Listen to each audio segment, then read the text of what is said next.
Olá, caros vestibulandos e seguidores do Guia da Aprovação. Hoje iremos para a prova da primeira fase da Unicamp de 2023 e resolveremos e responderemos as questões referentes à matéria de Geografia, começando pela questão 21 aqui nessa minha prova que está aberta. No ano de 2020, iniciou-se um conflito interno na Etiópia, com complexas implicações humanitárias, econômicas e geopolíticas, adicionando novas tensões à frágil estabilidade política na região do Chifre da África. Todo mundo sabe que a região do Chifre da África, como a gente aprende, é uma região de intenso conflito. As causas do atual conflito da Etiópia resultam da instabilidade das instituições estatais geradas pelo processo de colonização europeia? Não, essa não é a causa do conflito. Do conflito bélico com a Eritreia em razão da disputa pela saída do mar Mediterrâneo? Não, essa não também é a resposta. A resposta certa é a alternativa C, da tentativa de secessão da região do Tigré em função dos conflitos étnicos, religiosos e políticos.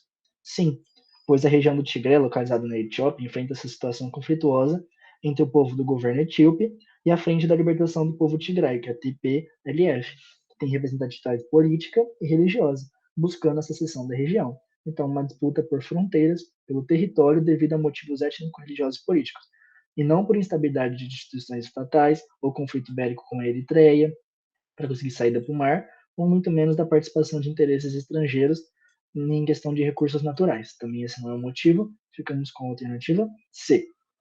Vamos para a questão 22. Tem se tornado lugar comum dizer que o gigantesco volume de dados extraídos da nossa vida cotidiana está armazenado na nuvem. É quase como dizer, estão por toda parte em lugar nenhum. Flutuam. Se damos, contudo, um passo para além das metáforas, nos deparamos com a robusta infraestrutura do capitalismo digital, que está ancorada em territórios concretos e se inscreve numa geografia do poder. É assim que, segundo a UNCTAD 2021, de um total de 4.714 data centers existentes no mundo, quase 80% estão em países desenvolvidos, principalmente nos Estados Unidos, e da Europa Ocidental, mostrando que os data centers estão concentrados em países com maior nível de desenvolvimento tecnológico. Sobre as data centers e sua distribuição, é correto afirmar que são infraestruturas concentradas no norte global, que por serem públicas, controladas pelo Estado, têm seu impacto minimizado em questões geopolíticas. Não, seu impacto não é minimizado em questões geopolíticas pelo fato da sua localização. Ele é aumentado, na verdade. O processo de desenvolvimento geograficamente desigual pouco atua na distribuição da infraestrutura digital. Não, esse desenvolvimento geograficamente desigual ele atua muito, tanto que ele fica concentrado em países, como ele foi citado aqui, nos Estados Unidos e países da Europa Ocidental, países mais ricos economicamente e tecnologicamente falando. Sua rarefação no sul global indica que a coleta, a armazenagem e o tratamento dos dados levanta grave problema relativo à soberania dos Estados nacionais dessa parte do mundo. Sim, mostra a concentração dessas data centers em certos países, só como diz nessa alternativa. À medida em que se ampliam a coleta e tratamento massivo de dados das sociedades, países de todos os continentes estão adotando robustas políticas de infraestrutura? Não é todo país que consegue adotar boas políticas de infraestrutura digital. Então ficamos com a alternativa C. Para a questão 23, subsidência é o tipo de um colapso em uma superfície, caracterizado por deformação quase vertical do terreno ou pela reacomodações dos materiais em subsuperfícies. Os solos muito argilosos estão entre os materiais mais suscetíveis à subsidência. Na cidade de Maceió, Alagoas, esse fenômeno tem afetado diversos bairros da cidade.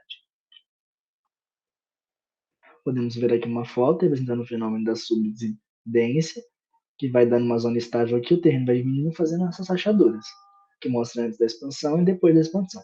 A partir do texto da figura anterior, é correto afirmar que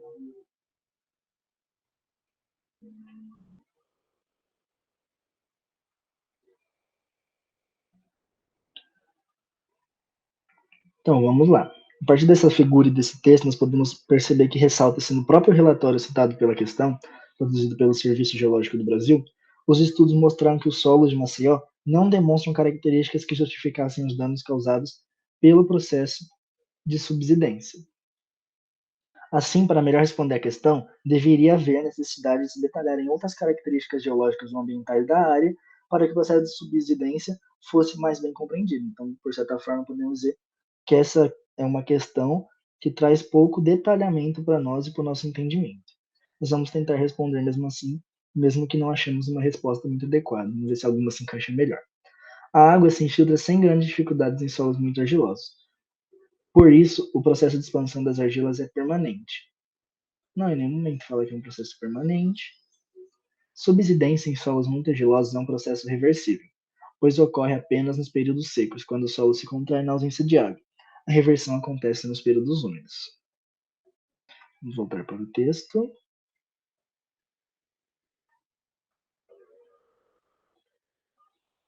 No momento ele compara essa relação. Mecanização das lavouras, não, ele não fala disso. Subsidência em solos muito argilosos é um processo irreversível. Não, não é. Então, nessa alternativa, creio eu que ela tenha sido anulada. Também consegui pesquisar, não achei gabarito, então vamos ficar sem respondê-la, porque a questão não foi muito bem formulada e há falta de dados para isso. Então seria melhor eu não responder do que dar uma resposta que eles consideram como correta, mas não é a resposta correta em si, pois não tem resposta a essa questão através da pergunta que eles fizeram. Então vamos para a questão de número 24. Essa aqui a gente viu que é uma questão com problemas. Então recomendo perguntarem para um profissional da área, um professor, se tem alguma resposta que eles se encaixariam como a correta entre aspas, pois não há nenhuma corretamente em si. Questão 24. A figura a seguir apresenta um cenário em que se distinguem dois compartimentos de relevo na paisagem.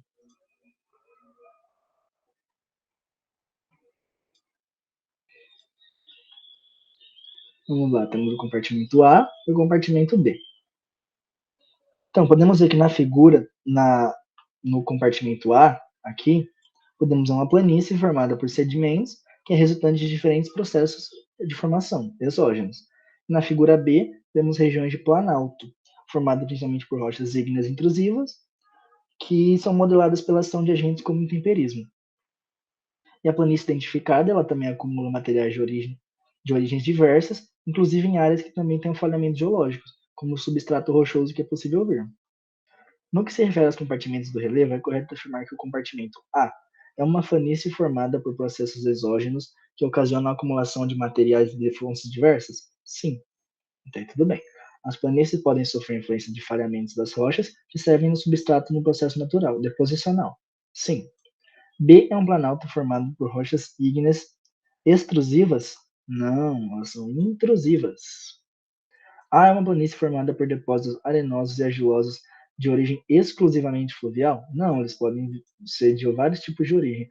Fluvial, pluvial, vai variar muito. B é um planato formado por rochas ígneas metamórficas ou sedimentares? Não, não é todo esse tipo de rocha, mas por rochas ígneas extrusivas. Intrusivas, perdão. Ficamos com a alternativa A. Para a questão 25. Alguns municípios do sul do Brasil receberam nos últimos 10 anos importantes fluxos de imigrantes e refugiados, sobretudo de haitianos, congoleses, senegaleses e venezuelanos.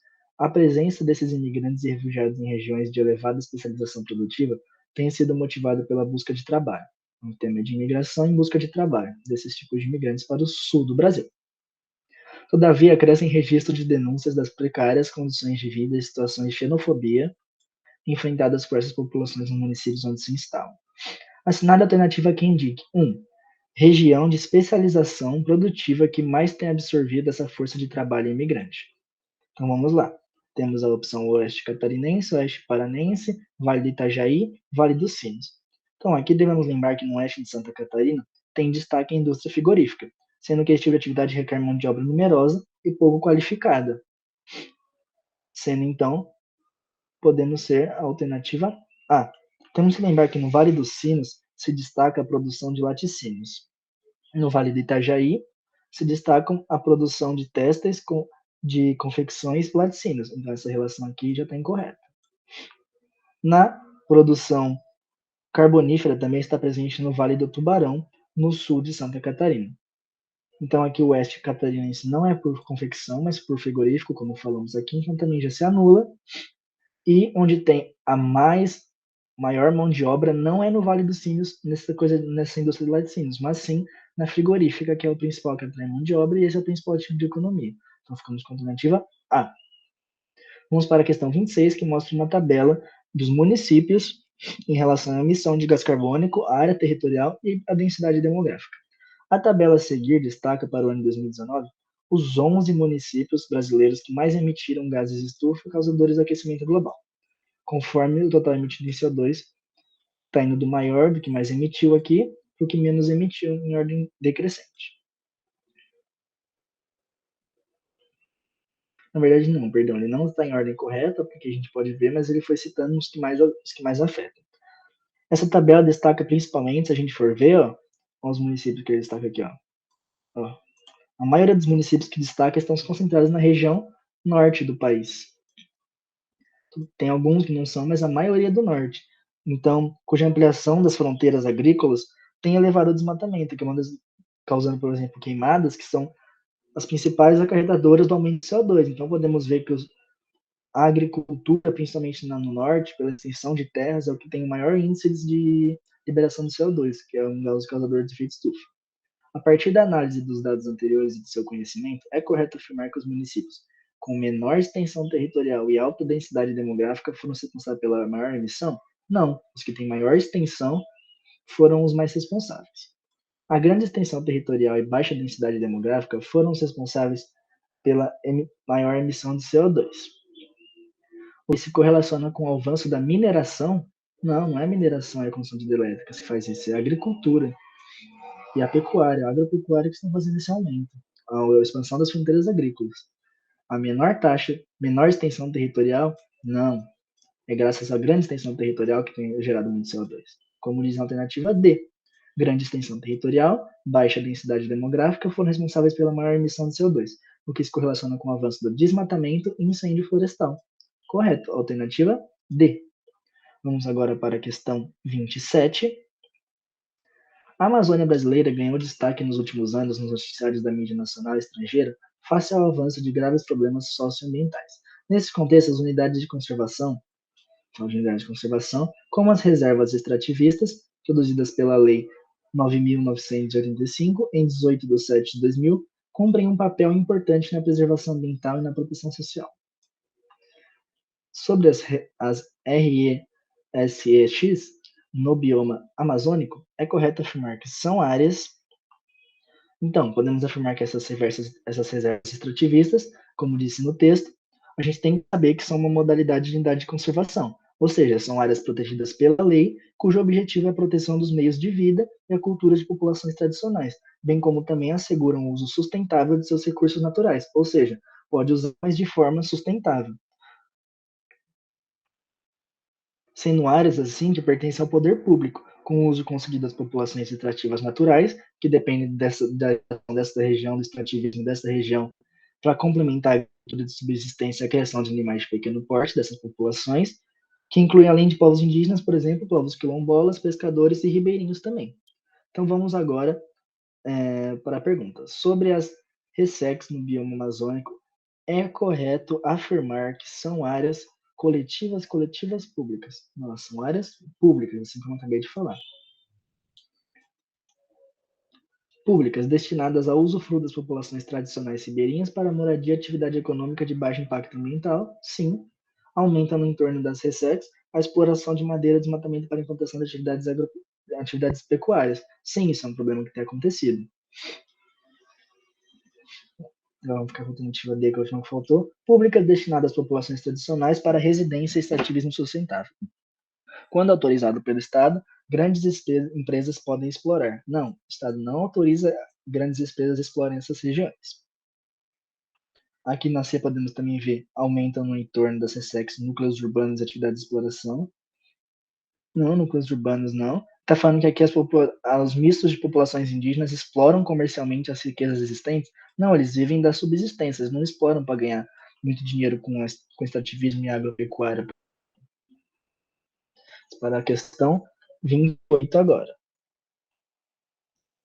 De que se trata essa biopolítica, esse biopoder? A nova tecnologia do poder que se instala se dirige à multiplicidade dos homens. Não na medida em que eles se resumem em corpos, mas na medida em que ela forma, ao contrário, uma massa global, afetada por processos de conjunto que são próprios da vida, que são processos como o nascimento, a morte, a produção, a doença, etc. É com o nascimento da biopolítica que se lança a mão da medição estatística desses fenômenos para fins de regulamentação e de intervenção. Um novo tipo de poder que consiste em fazer viver e deixar morrer. Então, como tecnologia de poder, a biopolítica se inscreve no corpo do indivíduo como problema existencial? Não, ele não traz essa questão do problema existencial. Da família como problema reprodutivo? Não, ele não fala que é um problema reprodutivo.